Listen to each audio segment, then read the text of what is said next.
Je voudrais être un pigeon pour ne pas avoir à trouver un boulot. Voler dans les airs, manger des graines et des vers de terre. This is Walking Away from Arcadia, and this is Simon Eichhornchen. Today, we are going to do a brief little discussion about what critique is and what its purpose is in the context of our discussions about role-playing games. Because not everybody has the same understanding of what critique is and the role it plays in both art and professional settings. And this is also going to serve as sort of an opening to a series of book review episodes that we're going to be releasing. The episodes are going to pair with our discussion of the canon. Thought letting people know, hey, all these books that we used for sources, are they worth picking up while you're trying to traverse the canon would be worthwhile. And we realized through a number of conversations that what people look for in role-playing games and how people view critique, especially in role-playing game spheres, seems to be varied. So we wanted to make sure that anyone who chose to listen to our review episodes knew where we were coming from. And if they wanted to duck out. Choosing to duck out is a perfectly legitimate thing to do. So Simon, how do you view critique generally, and then specifically, how do you think it applies to a role-playing game product? I come at the media that I choose to consume in a way that limits the number of people I can go to movies with, because my undergrad was in English Lit, and I had a fair number of comp and workshop classes, and in order to get through those, you have to very quickly learn whose opinions are useful and in what context they're useful. When I'm reading like a role-playing text, it's a lot like reading a comic book for me. Like, not everybody's going to think that's literature, but it is. Everything is text. Everything that has any value is worth improving upon. And in order to improve upon something, you have to be able to identify what works and what isn't working. That's where criticism comes in. Criticism is, in this context, the study of whether or not a piece of writing is achieving what the author thinks its goal is. There is a discussion to be had about whether or not authorial intent matters at all, but usually to me it does. Where are you coming from, and what sort of big picture role does criticism in this context fill for you, Victor? Yeah, I have a similar early background, but my background takes a hard left turn away from what you just described at one point. When I was in fourth grade, my father started an MFA program in theater and drama to be a director. I don't know how many people out there have close family members who are directors specifically, but no one has a critical eye like the director, and they have to if they're going to produce anything worth watching. But as a result, I didn't get to consume media uncritically ever. My mother also had a theater degree. And then when I went to college, in my endeavor to get away from critique, I got a fine arts degree, which did not get me away from critique. You don't know whether or not your ego can survive a beating until you've been through a fine arts class. Picking apart every single little thing is something I can't stop myself from doing. I have had many, many, many friends who have told me that they don't really like consuming media with me for that reason. I have a handful of friends that really do like getting into the sorts of conversations I like to have, but I have to filter that out. Then I moved into software development. For me, a role-playing game is one part literature. And again, pure literature. I don't believe in high art, low art. Everything is a media of creation. And the instant you exempt something from whatever your concept of what high art is, the instant you are intrinsically diminishing it, I hate that. I bring the same level of expectation to a role-playing game book that I bring to a Kenneth Branagh film, that I bring to a Marvel film, depending on what aspect I'm looking at it. And yes, that makes reading role-playing books a little bit difficult for me sometimes, but it's not a thing I can turn off.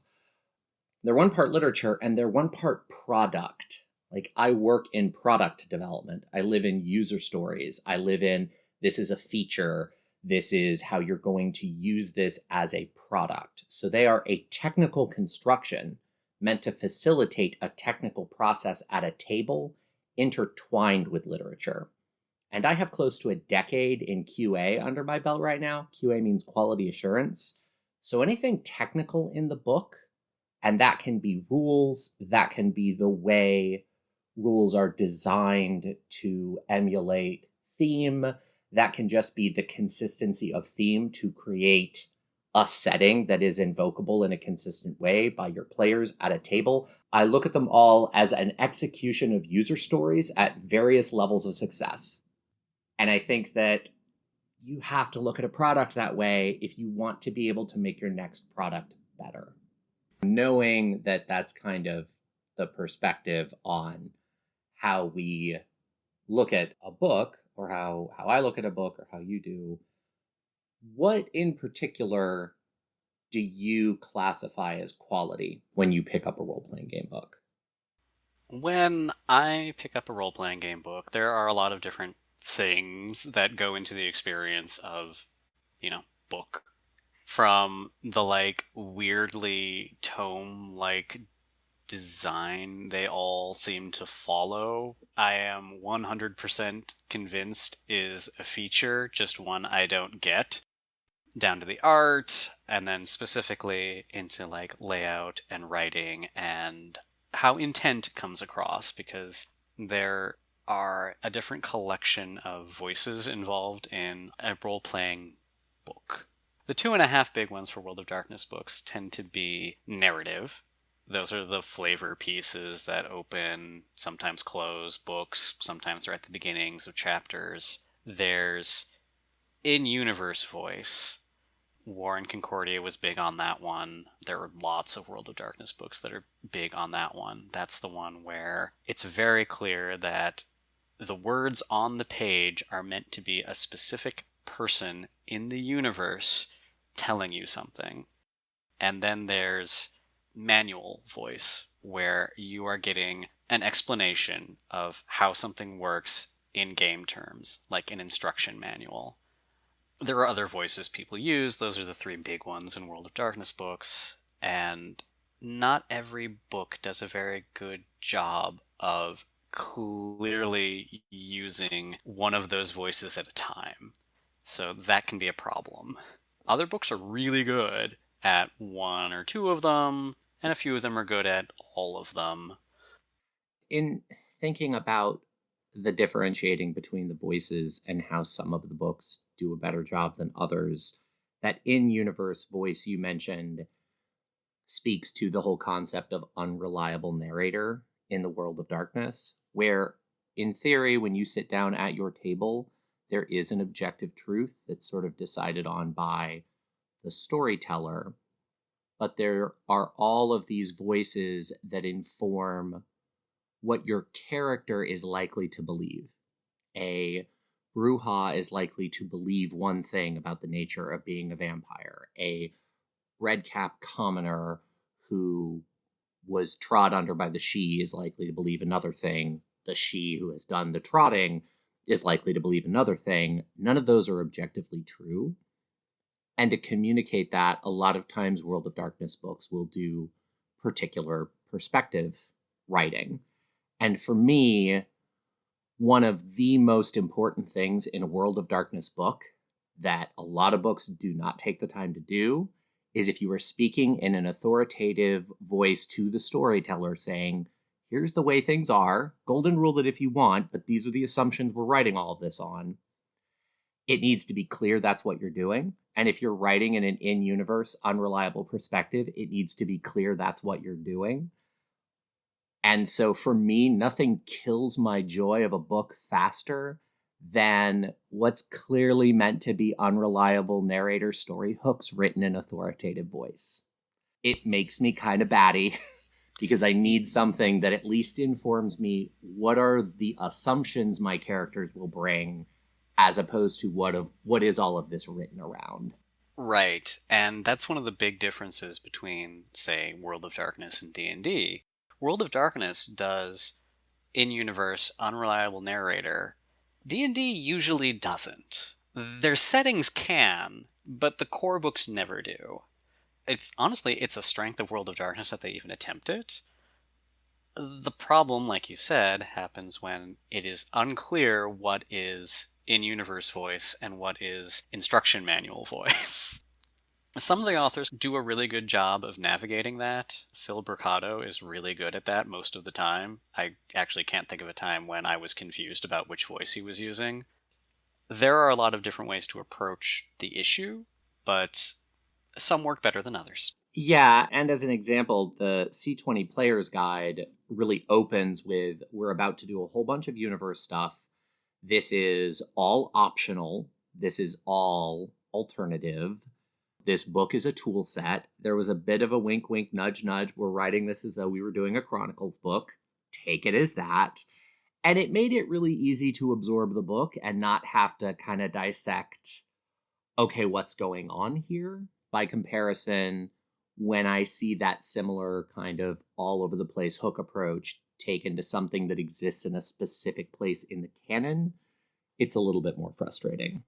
Right, and like I was saying, one of the strengths of World of Darkness is that it tries to have a cohesive lore and metaplot, which is the context we're trying to discuss these books in. So, one of the criteria we're both going to be looking at is how well does something describe the metaplot? How well does it fit into the metaplot? Where it doesn't fit into the metaplot, is it clear that this is character voice? Or is it one of those weird places where, I mean, we are talking about something that's roughly 30 years old? The World of Darkness is almost 30 years old. Changeling a little less so, closer to 25 now, but Yeah, and Changeling has had a lot of different devs and a lot of different authors, and when you have that many people doing that many different things, stuff gets lost, people forget plot points, and Changeling has had a couple of weird focus pivots that probably didn't help the issue. Yeah, and one technique I find I like a lot, I haven't seen it much in Changeling, but I've seen it a lot in Vampire, is sometimes an older edition has something in it you want to get rid of. Maybe it's because over time you just found out, oh, hey, this wasn't a super thrilling narrative and we want to, do something more dynamic. Or maybe it's because it's bad, like culturally bad, damaging, ignorant in a way that no one realized when they first wrote it and you want to do better now. And Vampire, when it sort of backs away from something, whether just for game or for broader cultural reasons, they'll sort of address it in the text. They'll say, oh, everyone thinks that the Chaosid are just changelings who have been embraced, but in reality, and here's this whole story, and here's how it's believable that this story happened, even though if you want to keep the preconceptions for your character from a previous book, you can do that, and this will fit in that continuity. I really appreciate that lift. From a technical standpoint, those are the things we are going to be looking for in the writing. From a slightly less technical and more aesthetic standpoint, we're going to be looking at whether or not a book was enjoyable to read. I don't know if I should speak for Victor, but as a perfectionist, I am taken out of my enjoyment by being confused and frustrated by writing, whether that's in a role-playing game, book, or actually playing a role-playing game. There was one time I was at a table where a DM thought a 10-foot wood wall was going to hold back a siege. I was left with the only logical assumption, which was that the bad guys were idiots, which was clearly not intended, but I couldn't take the game seriously anymore. But also there are some of those cultural elements of this was okay when it was written, it's not okay now, or even it wasn't okay when it was written, but it was badly written and it's still not okay now. But it is a decidedly squishier sort of category. I would agree with Simon on that. I get very taken out of something if I am confused by it, or if characters or plot is built in a way that doesn't make sense. I can buy all kinds of kind of poorly thought out, emotionally driven, quote unquote, illogical decisions if they come from a place of truth. And that's a whole literary concept. Like, this is fiction, it isn't real, but fiction still comes from a place of truth, especially for a role playing game like World of Darkness, which several of the writers have said is rooted in a satirical interpretation of our world. I need World of Darkness to come from a place of truth. And so I'm okay with that if that's there. If I'm reading something and it just doesn't make sense, or like a writer decided to explore a dynamic as a, oh, hey, I guess you could use this in a different way, and I'll just like put the result of that in an explanation without there being some context for, in universe, this also exists this other way, that really takes me out of the game. Like, I need to be able to thought experiment what I'm reading and have it fit into the broader world. And I know a lot of people don't consume books that way, but my brain is constantly doing that while I'm reading an RP book. I stop regularly to just let those scenarios complete and then come back. So anything that makes that difficult to do is always a challenge. There are judgment calls sort of around that for me too. Because World of Darkness is aspirationally meant to be a commentary on the real world, and because it has cultural touchstones to things in the real world, Werewolf is my favorite easy example because all of the tribes are clearly meant to be either ethnic groups or sort of a weird take on feminism. There needs to be a kind of care taken in doing that, and again, this is a 30-year-old product. What was okay, or even, had that realisticness to it. In literature, there's a technical term, verisimilitude, which refers to a thing seeming to be real, a thing that is believable. Because when a thing has verisimilitude, it makes sense in context. It is believable in context. And if a cultural link to something in the real world doesn't have verisimilitude, like if the Black Furies are just written to be angry feminazis, that doesn't make sense. Like, they don't have a strong connection to the thing they're trying to invoke, and it causes a tonal dissonance in people who have ever actually read any feminist thought, and people who are also reading that role-playing book where they are described terribly.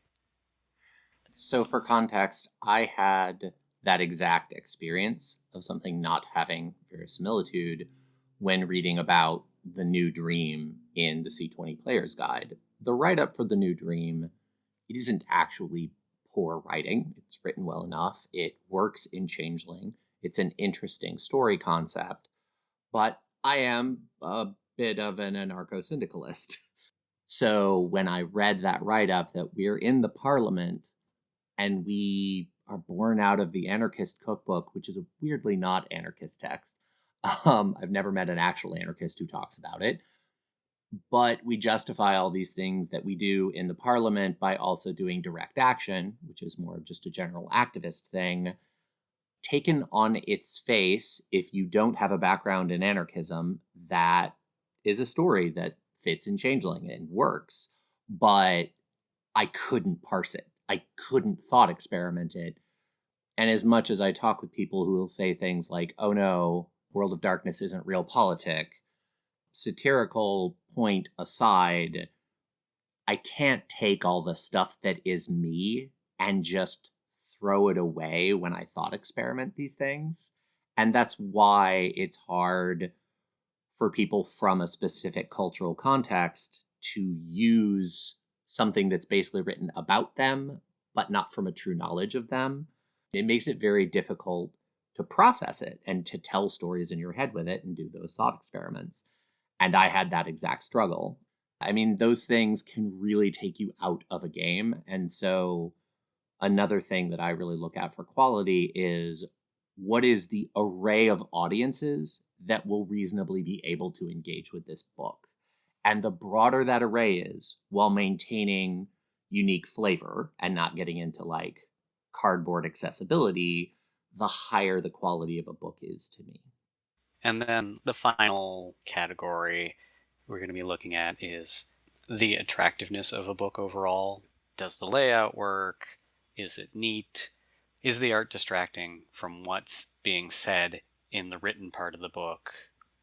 I am not particularly conversant in visual arts, so I, I imagine my opinions are going to sound a little bit rudimentary compared to maybe Victor's. I mean, to be honest, I'm rarely going to get into the kind of critique that I would bring to, like, one of my art classes. At the end of the day, what makes role-playing game art work is, does it help bring me into the book, or does it pull me out of the book? And for these reviews, I'm going to endeavor to keep it at that level.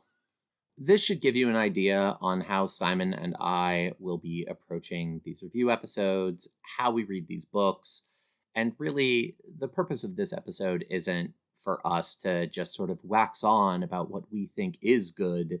It's to help you get a sense of, does our opinion align with yours? If you don't care about most of the things we've talked about in the last 20, 25 minutes, then maybe skip our review episodes, and that's totally fine. We wanted to review these books, but we also didn't want to stick ourselves in the position of authoritatively saying what is good and what is bad. There's just what we look for, and if you find that you look for the same things, then maybe our views can help you pick out books that will be useful for you. So thank you for listening, and I hope that you get some use out of either the upcoming review episodes or our walk through the canon.